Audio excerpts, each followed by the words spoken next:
In today's video, I will be showing you guys how to update TikTok on iPhone following few steps. Make sure you are connected to internet. Now open your app store. Here we go. At the top you can see the search bar, type there TikTok.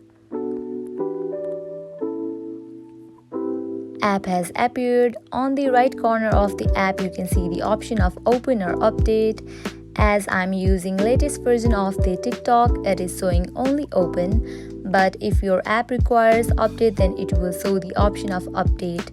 You can see in Instagram and Snapchat I need update, so it is showing the option of update.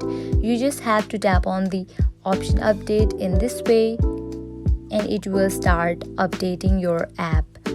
This is very easy and simple process. I hope now you guys are clear about how to update TikTok on iPhone.